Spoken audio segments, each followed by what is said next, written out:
네, 안녕하세요. K마스터즈 박선영 원장입니다. 네, 오늘도 시간이 좀 부족해서요.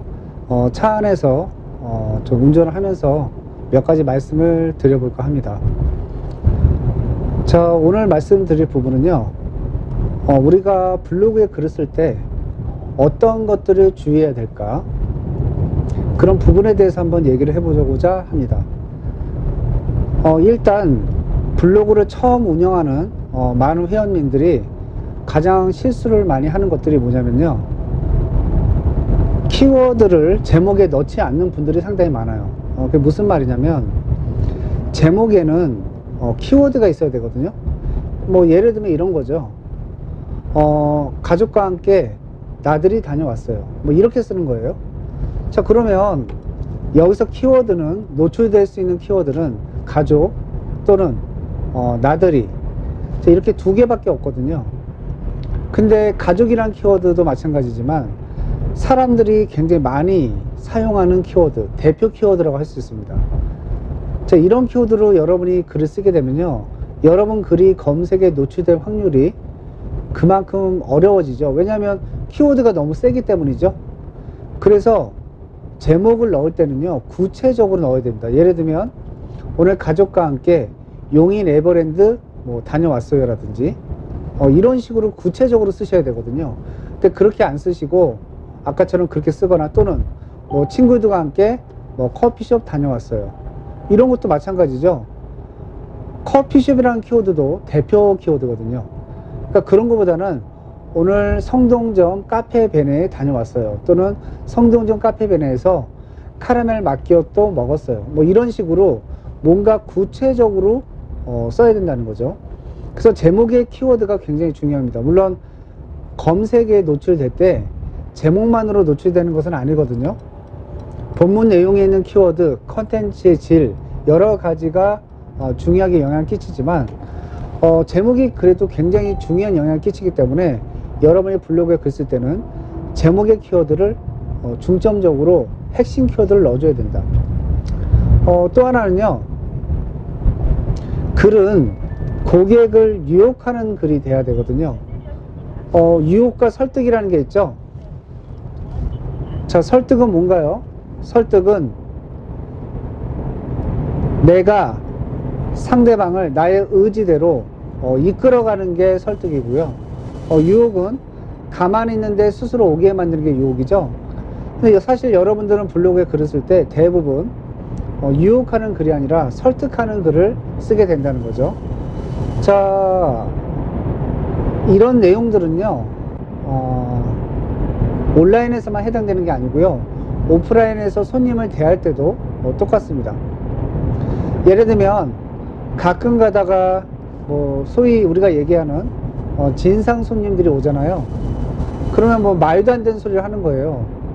근데 우리가 그럴 때 여러분들이 듣고 있다 보면은 답답하죠. 뭐라고 하냐면, 선생님 그게 아니에요. 아니, 이 지역은요 선생님 생각하는 그런 지역이 아니고요. 자, 보여드릴게요. 공시지가 이렇게 상세하는 거 보이세요? 지금 여기가 지금 개발이 되는 지역이죠. 좀 주변 시세가 이래요. 지금 경기가 주춤해서 그렇지 조금만 활성화되면 가장 먼저 가격이 튈 곳이 바로 이곳이에요. 자, 이런 식으로 설명을 합니다. 그러면 이제 고객이 그 얘기를 듣다 보면은 말이 맞는 거예요. 괜찮은 것 같아. 사놓으면 좀 돈이 될 것 같아. 그런 생각이 들어요. 그런데 중요한 한 가지가 빠져 있죠. 뭘까요? 근데 왜 이렇게 기분이 더럽죠? 기분이 더러운 거예요. 그래서 사고 싶은데 너한테 사고 싶진 않아. 어떡하죠? 나가죠. 나가서 어떻게 해요?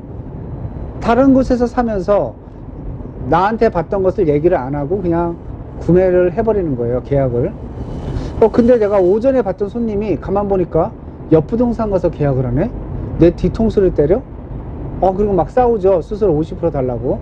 자, 내가 보여준 물건을 딴 부동산 가서 계약을 하는 경우가 많다면 누구 책임? 네, 다른 사람 책임이 아니라 바로 여러분의 책임일 가능성이 높은 거죠. 그래서 블로그에 글을 쓸 때는요, 고객을 유혹하는 글을 써야 되는데, 그러면 고객을 유혹하는 글이란 어떻게 써야 될까? 쉽게 얘기하면 문솔행의 구조로 쓰는 게 가장 좋습니다. 문솔행. 문이 뭐죠? 문제 제기. 솔이 뭐예요? 솔루션 제공. 행이 뭐예요? 행동 촉구. 자, 이 지역에서 재테크할 만한 물건 찾기 어려우시죠?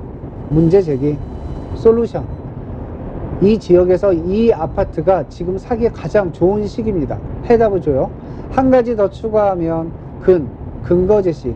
그 이유는 이 아파트가 다른 지역에 비해서 이러이러한 장점이 있고 또 역세권이고 주거 환경이 좋고 뭐 이런 걸 얘기해 주는 거죠. 그 다음에 마지막으로 행동 촉구. 자, 지금 전화 주세요. 2019년도 상반기가 아니면 절대 살 수 없는 가격. 지금이 바로 매수의 적기입니다. 마지막으로 행동 촉구를 하는 그. 자, 이런 식으로 쓰여진 글이 고객이 볼 때 가장 유혹하는 글이 된다는 거 꼭 명심하시고요. 또 제목을 넣을 때도요, 숫자를 넣어주면요, 클릭률이 굉장히 높아집니다.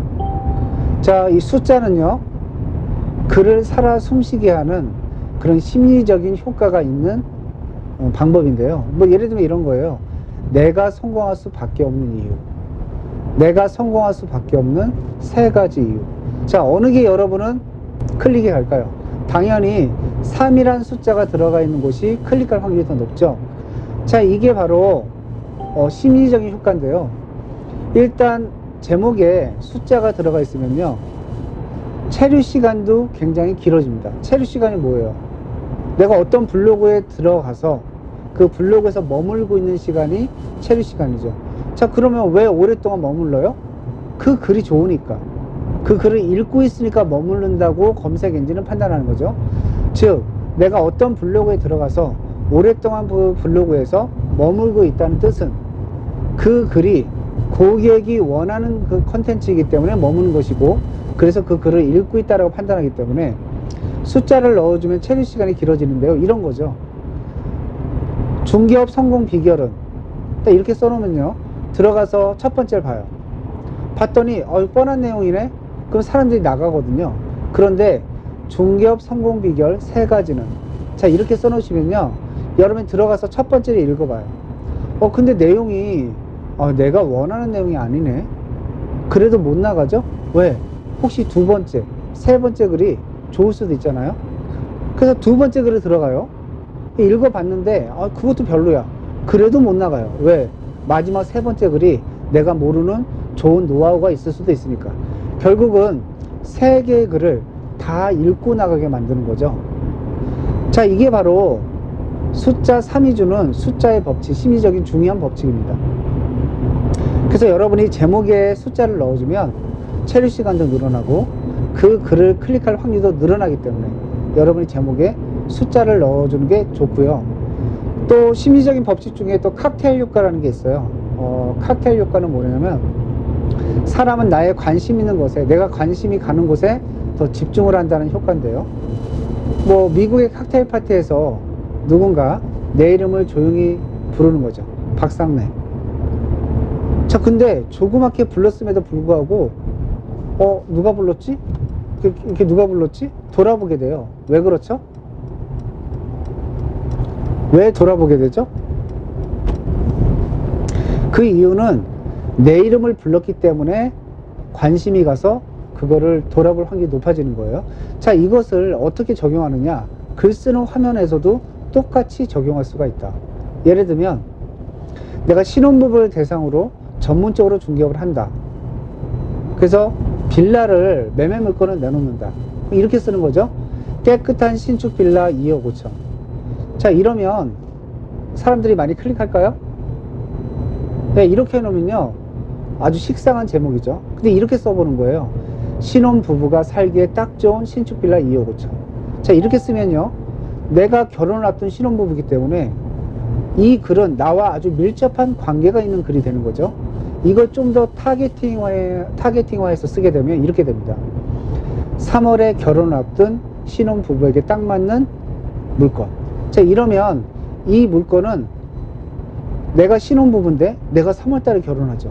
그러니까 나와 아주 밀접하게 관계되어 있는 글이기 때문에 글이 1등에 뜨지 않아도 7, 8등에 떠 있어도 3월달에 결혼 앞둔 신혼부부한테는 반드시 클릭해야 되는 필수적인 글이 되는 거죠. 또 이런 거예요.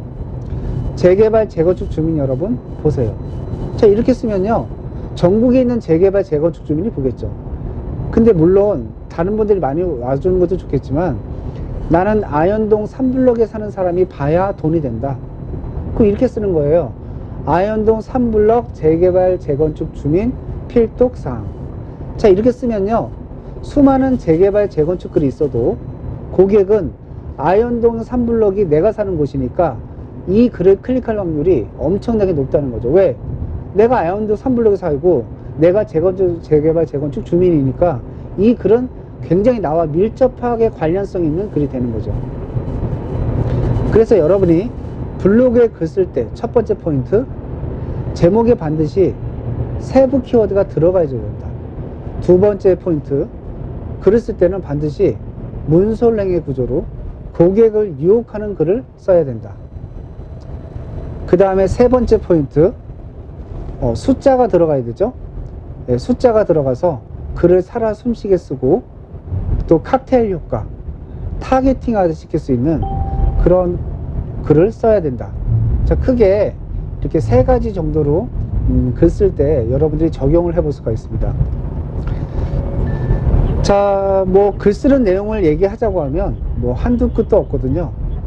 그래서 오늘은 운전 중에 잠깐 말씀을 드리는 거라 좀 길게 얘기를 하게 되면요, 운전에 많은 방해가 되기 때문에 오늘은 이렇게 짧게 세 가지 정도 말씀을 드렸습니다. 블로그에 글 쓰실 때 이 세 가지 정도는 꼭 염두에 두시고 글을 쓰시기를 바랍니다. 네, 감사합니다.